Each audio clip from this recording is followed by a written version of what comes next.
In these few minutes that I have with you, I'd like to share with you two parables from Surah Noor. Surah Noor is the 24th surah of the Quran. Many times some of the very difficult lessons and very profound lessons of the Quran, Allah teaches by way of giving an example. And oftentimes when you just read a translation of that example, it's kind of hard to make sense of what is being said. So what I'm going to try to do is give you a little bit of background and set the stage to help us better understand these beautiful parables. Not only are they beautiful, I think they're quite scary as well. And this is a place in the Quran where actually two things have been contrasted, light and darkness. So I want to talk to you a little bit first about the notion of light in the Quran and what Allah refers to as light. One of the first things we learn is Allah Himself calls Himself light. Allahu nuru samawati wal ard. Allah is the light of the skies and the earth. Another place you'll find the usage of the term light in the Quran is it's actually used as a synonym, as an alternative term for guidance itself. That light and guidance are actually considered the same. Just like somebody's in the darkness is the same as saying somebody's misguided. The opposite is also true. Somebody's in the light or somebody has light is actually to say that somebody has guidance. It's also important to note that this light Allah describes exists inside the hearts of people. It's inside the hearts of people. And the analogy of light in the Quran is like a house at nighttime with an indent or a niche inside the wall with a lamp inside it. And that's, in the old days, the niche used to look like an arch, right? And it's actually similar to the way that the rib cage is shaped. And the lamp in that example is actually a parallel for the heart itself. And so a lit up lamp is like a lit up heart, whose glass has to be clean and all of that. But in any case, just the point I was trying to make first and foremost is that the idea of light is, in the spiritual sense, is something that lives inside our hearts. The reason that analogy is important is because light doesn't stay inside, light goes outside, right? So if there's a lamp, its benefit is not only limited to the lamp itself, it illuminates its surroundings, doesn't it? And so if somebody has true guidance inside of their heart and a true faith inside of their heart, they're not only going to be the ones that benefit, everybody around them is also going to be illuminated as a result. And as a matter of fact, light only truly gets appreciated when you're in the dark. In other words, our faith and our iman is only really put to the test, and really its benefit comes out when we are surrounded by difficult circumstances, when we're surrounded by misguidance. And often believers, feel, if we only lived in better times, if only we lived in the time of the Prophet ﷺ, or we're living in such dark times, etc. That notion entirely is silly. All prophets were a minority. The believers have always been a minority. And the majority of people around them were in the darkness. And so when you say, I wish I was living in those times, you're not wishing for anything much different, maybe even wishing for something much tougher, right? So that's the first thing I wanted to get out of the way. The second thing I want to talk to you guys about when it comes to this idea of light is it's not just something figurative. In other words, obviously, if you open up somebody's chest, you're not going to see light inside. But actually, a day is coming when you will. On the day of resurrection, Allah actually turns our faith into real, actual light. And we all have to take a walk on Judgment Day after our judgments are done. We have to take a walk towards our final destinations, either heaven or hell. And there are people who had faith with them, which is Noorun yas'a bayna aydihim wa bi aymanihim. There are two kinds of light that are going to aid us on that day when there's complete darkness. The light is going to be coming out of our chests, and there's another light that's going to be coming out of our right hands. That's what the Quran describes on a couple of occasions. That light is supposed to help you navigate through this difficult path so you and I can make it to the gates of heaven. That's the point of it. Okay? Now, why are there two kinds of light? One of those lights has to do with your sincerity to Allah and the genuineness of your faith. That's inside of your heart. Only you know that and Allah knows that. Nobody else can check it. The other light, as I mentioned, comes from your right hand. And that light is actually a representation of the things you and I did in this life. If you had good deeds to do, if you did good works, then those works are going to get converted into light on that day. So you've got these couple of torches on Judgment Day that are helping you navigate, that are helping you move forward, right? And at the end of the day, all of this conversation it's only got one purpose. You and I want to stand up on that day and we want to have some light on our hands. We want to be able to access that light so we can make our way to Jannah. Our Messenger ﷺ would describe that that light on Judgment Day that we're going to be raised with is not all the same for everybody. It's not all the same. There are some people who barely have enough light, they can barely see their feet as they walk. That's how much light they have. There are those who have so much light that they can see from, it's as though that you can see from one city to the next one. That's how much light you have. And that depends on the strength and the purity of our faith and the strength of the deeds we left behind, doesn't it? And so that's the reason the parable of light is important. This was not the subject of my khutbah. I just wanted to set the stage. Allah wanted us to understand the concept of light and how we have to preserve that light in ourselves. And we have to ensure that that investment is maintained and not killed before we make it before Allah on Judgment Day. Right now you won't notice it, but on that day everybody's going to be wishing they have it. Now, these two parables that I wanted to share with you, these examples that I wanted to share with you, are actually not about light. They're about darkness. They're at the end, the two tragic cases of people who are not going to have light or who don't take advantage of the light that they have. And so I'll go through them one by one. Allah describes وَالَّذِينَ كَفَرُوا أَعْمَالُهُمْ كَسَرَابٍ بِقِيعَةٍ يَحْسَبُهُ الظَّمْآنُ مَاءً.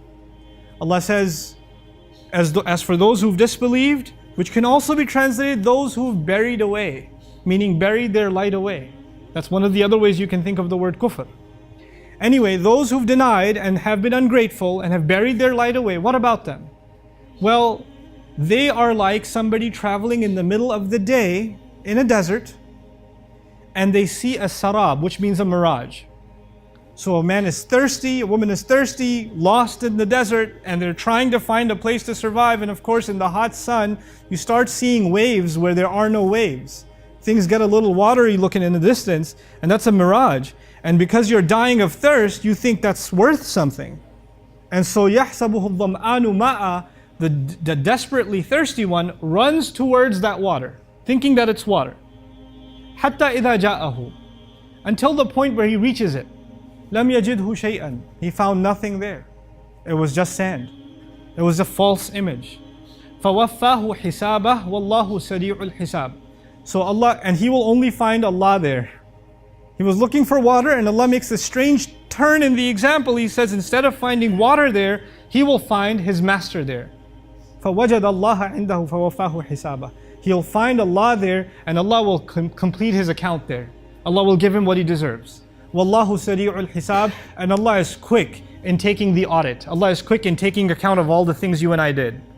That's the first example. I haven't explained it yet. I just want you to know what it is first. Now quickly the second example. Oh, another example. And this is going to be almost the opposite scene. First time we were in the desert, now we're going to be in the ocean. He says, كَظُلُمَاتٍ فِي بَحْرٍ. It's like layers on top of layers on top of layers of darkness out at sea. So we're not talking about the daytime now. We're talking about the nighttime. In the first example, it was clearly daytime because you don't see a mirage at night, you only see it in the day. And now you're out at sea and you're covered in layers of darkness. And then he says, في ظلمات في بحر لجي. Lujji means an ocean that is not merciful, that won't let up. Like the waves are getting violent and you're hoping it was just one bad wave and then things are going to calm down. But no, the waves keep getting worse and worse and worse. Until يَغْشَاهُ مَوْجٌ مِّن فَوْقِهِ. A wave overtakes him. A wave is so huge out in the middle of sea that it crushes whatever vessel he's in, whatever boat or ship that he's in. It's now underwater. And then مِّن فَوْقِهِ مَوْجٌ. On top of that wave that's already slammed you into the water is another wave throwing you deeper inside. Min fawqihi sahab. And on top of that there are thunderstorm clouds. In other words, when the clouds are there, that's an indication a storm is coming, right? People that are experienced at being out at sea, they can see the clouds and know we got to get ready, things are about to get ugly. So Allah says that the waves are relentless and the storm's not letting up either. And this person, whoever they were, that poor soul, is being now drowned into the depths of the sea, in the middle of the darkness. And at the end of that parable, what does he say? إِذَا أَخْرَجَ يَدَهُ لَمْ يَكَدْ يَرَاهَا. You're all the way at the bottom of the sea, you can't even try and get up. You try to get up, another wave comes and slams you down. That's the problem. You could try to swim your way up, but there's another wave on top. And so he says, He's so much lost in the dark that when he takes his hand out, لَمْ يَكَدْ يَرَاهَا, it's almost as if he can't even see his own hand. وَمَنْ لَمْ يَجْعَلِ اللَّهُ لَهُ نُورًا فَمَا لَهُ مِن نُور. Whoever Allah didn't give light to, how can they have any light? Whoever Allah didn't furnish any light, how could they have any light? So these, like I said in the beginning, these examples can be confusing. You might say, what does he mean by all of this? But I first wanted to kind of paint this scene for you, these two parables, these two examples, and what they mean in brief translation. Now let's try to dig a little deeper and appreciate what's being said. Basically, in both of these cases, a person is not seeing what they're supposed to. One person's in the middle of day, it's bright outside, and yet they see things that aren't there. They see a mirage, don't they? Which is as good as being blind. You might as well be in the dark because it's not there. What you see isn't there. And in the other case, somebody's in the dark, they're at sea, there's not even moonlight because it's covered by the clouds, there's these waves, you're blind in another way. These are both sides of blindness. But why give two different sides of blindness? Because Allah is describing that on Judgment Day, people are going to come before Him that are, the unfortunate cases are going to be of two kinds. There are going to be two kinds of unfortunate cases. So here's where I'd like for you to pay extra attention, to understand what is going on in these parables. There are people who assume that they are in light. There are people that are like that person out in the desert, surrounded by light. You can't get brighter than the desert in the daytime. You know? So there are people that are in a good environment. They act religiously. They look religious. They talk religious. Their family's religious. Their community's religious. They're involved in the religious sense. They're involved at the masjid. So everything around them, they're not drinking alcohol. They're not in the party scene. They're not at the club. They're not in that scene. They're in a religious setting. They're in a spiritual setting. They're surrounded by light.